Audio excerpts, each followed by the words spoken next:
London Property, home of Super Prime, where you can find informative, educational and entertaining content covering all aspects of property. Hello and welcome to the London Property Podcast. I'm your host Farnaz Fazaipour, and today we're in conversation with Alicia Patihis, who is a lawyer at Philip Ross Solicitors. Hi Farnaz. Nice to see you. We wanted to tell our listeners the basics of what they need to know about buying and selling a home using a solicitor, which is called the conveyancing process. Correct, yes. So shall we start with the buyer, as we hope the seller has done it before, but let's start with the buyer. And what does the buyer need to know? I think there's a few essential questions that the buyer really needs to think about before they commence the process. One is how to buy the property. They should get tax advice as to what suits them. Is it in their individual names, in a corporate, if that corporate should be UK registered or should be overseas registered, if it suits them. There's different tax treatments that apply in different scenarios and also dependent on the intention of the buyer. So that's one thing that they should try and figure out as early on in the process as possible. Second of all, financing. How are they going to buy the property? They've got their finances in place. Do they need to liquidate assets to do that? Do they have dependent sales? Are they taking mortgage finance? They should have a clear plan as to what they're doing and how long that will take, because that impacts the progress of the transaction in itself. They should also try and get all the documentation ready as early as possible. The profession's become quite regulated. We need KYC documentation, so beyond the usual passport and proof of address for each of the proposed purchasers or people who are going to give money into the transaction. We need to know about source of wealth, source of funds, and have paperwork to back that up. So the earlier on that they deal with this, the better, in terms of being able to progress the transaction as well. Also, planning a survey for the property. The lawyer only can advise the client based on what's on the paperwork provided. We're not qualified to talk about the condition of the property, and of course we don't visit it. So you need to make sure that you've got the advice there in terms of the condition so that you can address any issues and perhaps renegotiate or pull out, as the case may be, if there are any. So listening to what you're saying, this is kind of two-part, really. One part is getting all the information ready before you've actually identified a property, which Correct. is crucial because, you know, a good property will have competition, and the speed at which you transact Yes. can make the difference between whether you get it or you don't get it. So I can understand that part of it. And then the second part comes into having other professionals reporting on the condition and what have you. So that's from a buyer's perspective to come ready to the table. Yes.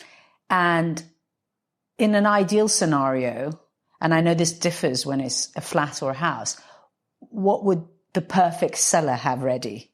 Okay, so the perfect seller comes prepared with all the information they have on the property. If they have altered the property, they've got their landlord's consent if it's a leasehold, because the buyer will request that.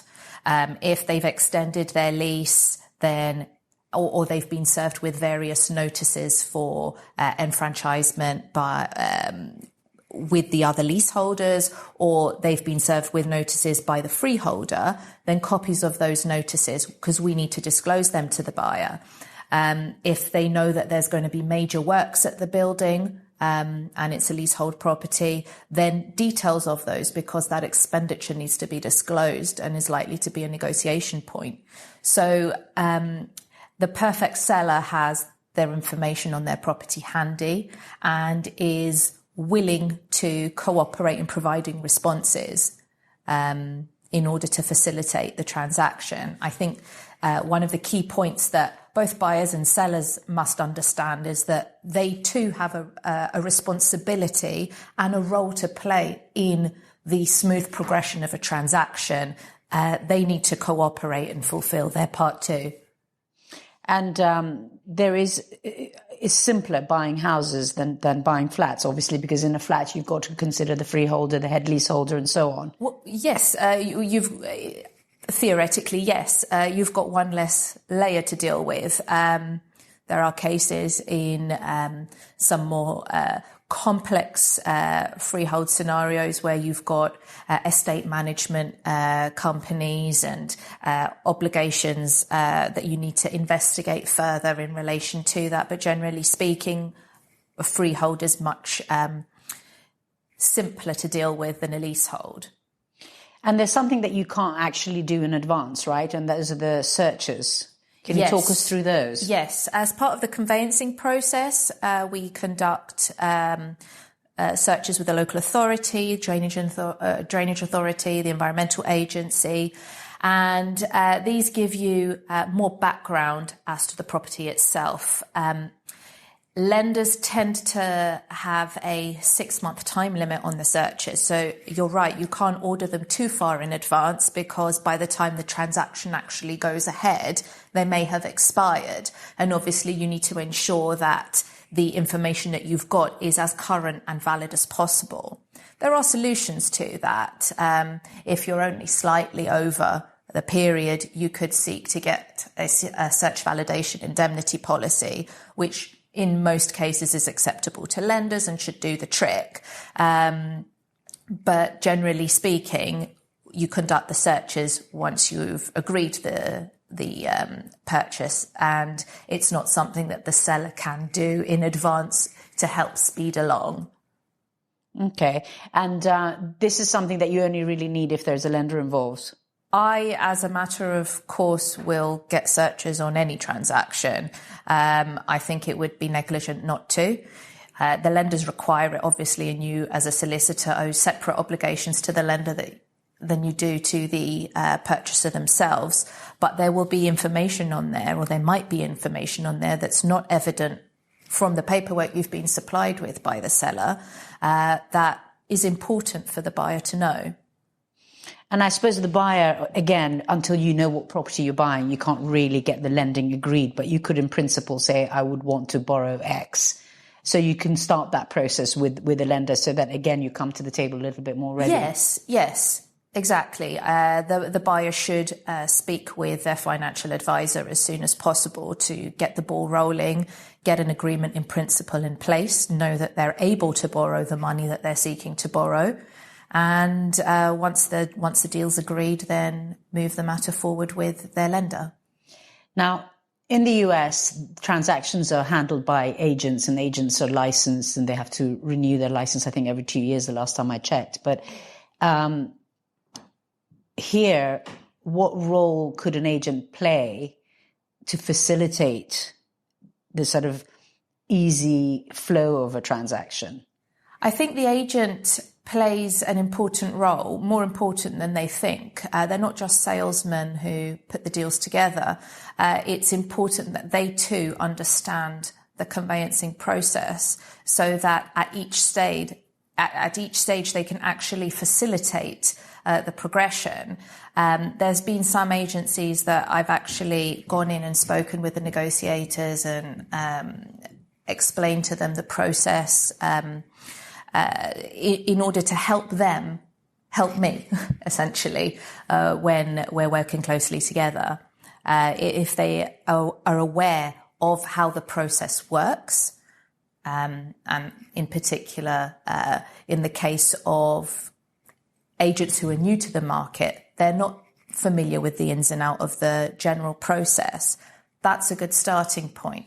Understanding terminology, understanding who does what. The more the agent knows, the better it is, as their role is to facilitate the transaction behind the scenes while the lawyers get on with the legal work and the client sorts out their financing.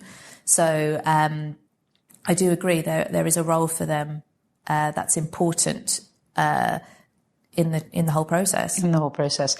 Now, SDLT has become quite a moving target, hasn't it, in recent times? So broadly speaking, the things that you have to take into consideration to know how much SDLT you have to pay? So SDLT has been something that has been changing almost annually for the past few years. The way SDLT was calculated in relation to primary residence and additional properties resulted in there being an additional 3% levy.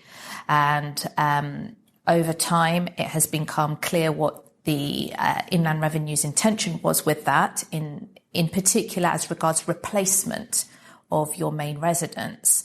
A lot of people assumed and still assume that if they make their current home a rental property and buy a new home, that they have replaced it and therefore qualify for the lower level. That's incorrect. Replacement in the eyes of the Inland Revenue is selling.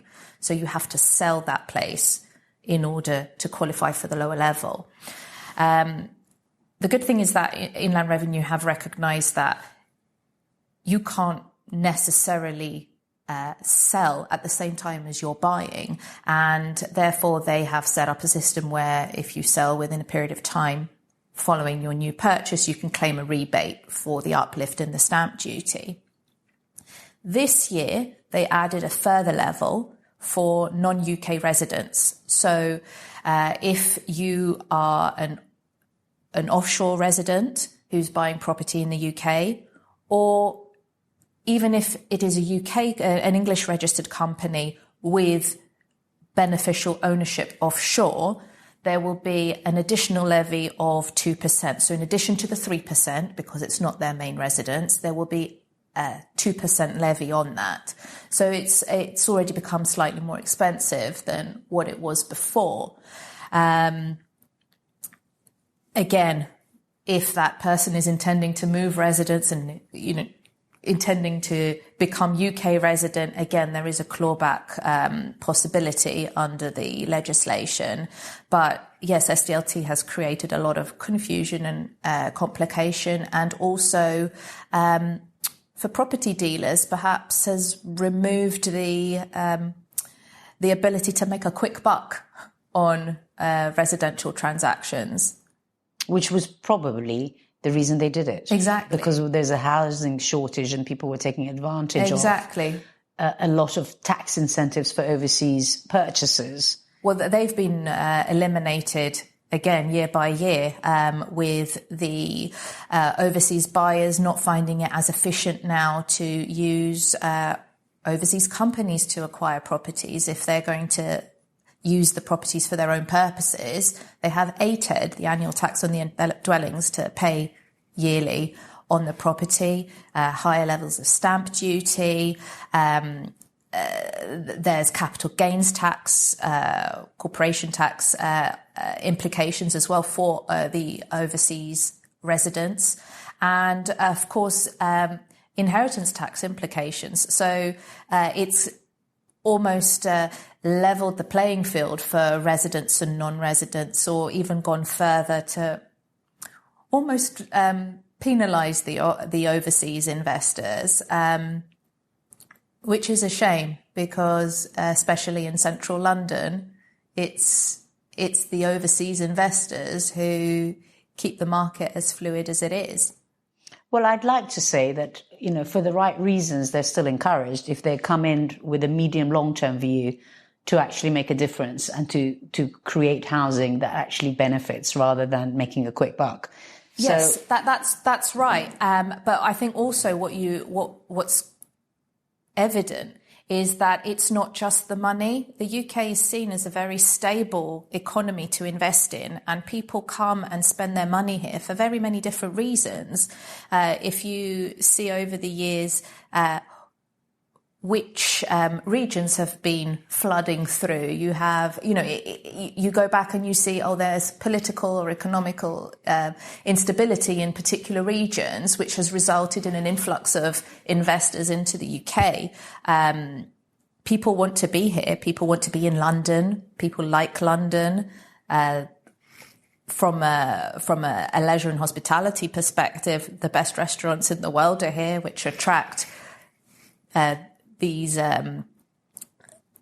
high net worth tourists, if you like. And whilst they're here, they say, oh, I fancy buying myself a property here. And, the cost is the cost. It's worth it for me. And it's not actually that dissimilar to the rest of the world when you think about the transactional costs that have always existed in other places. Yeah. And the fact that we didn't tax anybody until the beginning of all of this, which is, I think it was in 2013, was something that people were abusing a bit.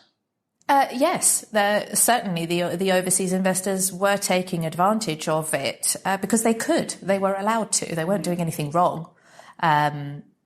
The legislation was there to attract the overseas investors until it was deemed appropriate to level everything off. So just going back to the conveyancing process, would you say that there are things that could be done to make that process? I mean, is there, some other countries that you look at and you think, oh, if we did it that way here, it'd be so much quicker and so much easier, and there wouldn't be so many gazumpings and deals not actually happening. I mean, I'd heard of one where both parties had to just make a £5,000 commitment, and whoever pulled out lost their money. And that was just how you make an agreement. Yeah. Well, if you look at Scotland, for example, making an offer, it's binding there. So you have to follow through with the transaction from the point of offer.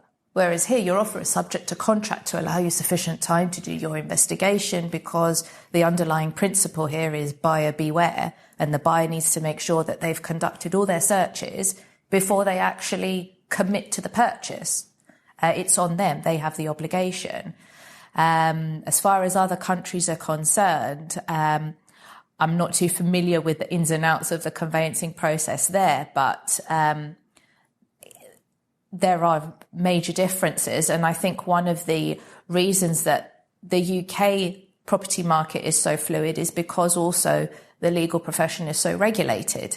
There's no, the solicitors are obliged to look at the source of funds. So that the money's going to come in, the money's stakeholder money, it's protected. There's no risk of, transferring titles and the other party not paying you. It's simultaneous. And I think that all contributes to how the property market works here. There is a question that you just made me think about when you said this story, and I actually put an alert on all our managed properties on the land registry, because I had heard recently about this sort of identity fraud that people need to be aware of. Yes. Can you tell us a little bit about that?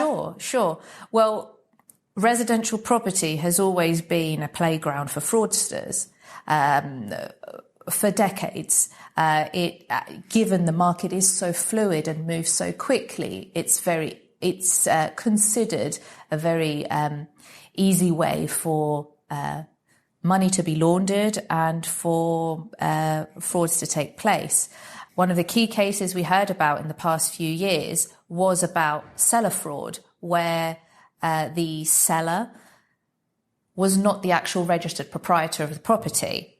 They changed their name by deed poll, got a legitimate UK passport in the name of the registered proprietor. Passport was legitimate, and they proceeded to sell the property, and they ran off with the proceeds of sale. So the obligations on the solicitors as a result of that have tightened. The inquiries you have to make as a purchaser are more detailed. You need to look at everything on a case-by-case basis and see, is the seller being evasive because that's, they're that character, or is something just not working here?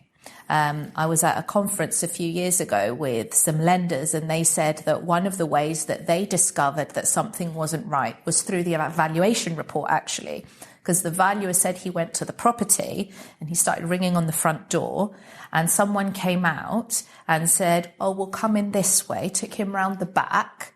The window on the door, the glass was shattered, and he opened the door and they went through the back. And the valuer noted that in the valuation report is, unusual.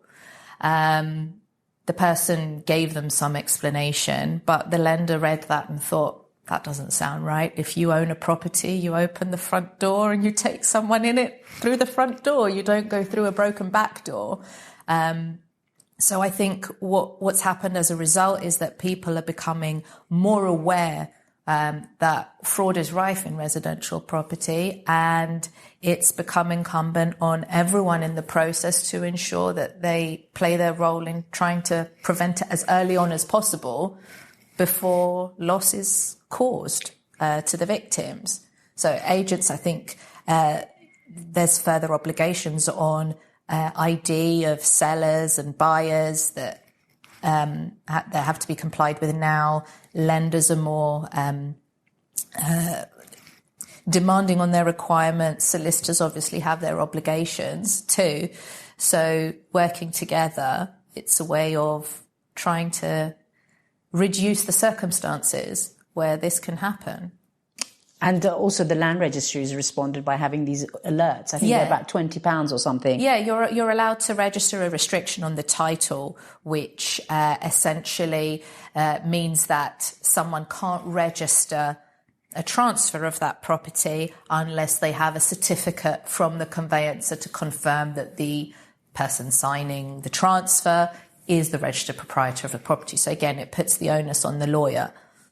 And also making sure that your lawyer belongs to the law society will be the first step. Because when I got subjected to this, we were actually in negotiations on a building, and then a runner, brought it to us at half the price and said, if you do the deal really quickly.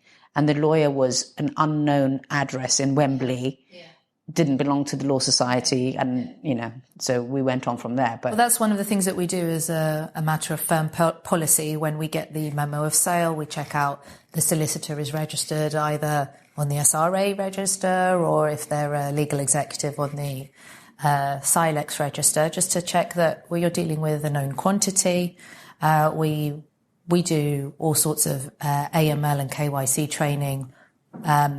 We're required to by our regulator to do it, but we do it as a firm anyway, to train us on what we should look out for. Are people emailing you from Gmail addresses instead of a proper firm? When you go onto the website, is that person there?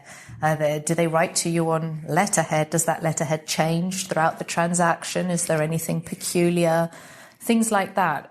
You're taught to keep your eyes open to more than just the transaction at hand. Now, having this conversation with you makes me smile thinking about when the clients say, how long is it going to take? Because there's no two transactions that are the same, right? No two transactions are the same. What would you say to that? I mean, providing everything that we've just discussed is in place. Yes. I guess I would. It's a very difficult question to answer because there's so many components involved. Whether you're acting for a seller or whether you're acting for a purchaser, and to complicate it all, if you're involved in a chain of transactions, you might be ready to proceed, but someone further up the chain still hasn't got a search, or their funding, or the solicitor hasn't managed to get through the paperwork yet, and you're waiting for something that's completely outside of your control. Generally these days, with the number of checks that have to be carried out, the length of time searches are taking to come back, the length of time lenders are taking to come back, I'd say you're looking at 8 to 12 weeks for an exchange, with much shorter completion dates than traditionally. Usually you would exchange with a standard of 28 days completion, but now people are completing either simultaneously or within a week or two. It's a much shorter period. It takes a lot longer to get to the exchange. Thereafter, it's quite quick. I don't know whether you remember this, but there was a time where they were trying to introduce sellers packs so that people came to the table ready. The hips. And that didn't really stick, did it? No. One of the reasons is based on what we mentioned before. Information after a certain period of time is out of date. So you might have the information, but it's not current. You still need to ask further questions. If it's more than 6 months old, to go back and say, well, has anything changed since then? Has anything happened? the intention was a good one, but in practical terms, given everything else that needs to fall into place to make a transaction happen, it just wasn't efficient enough.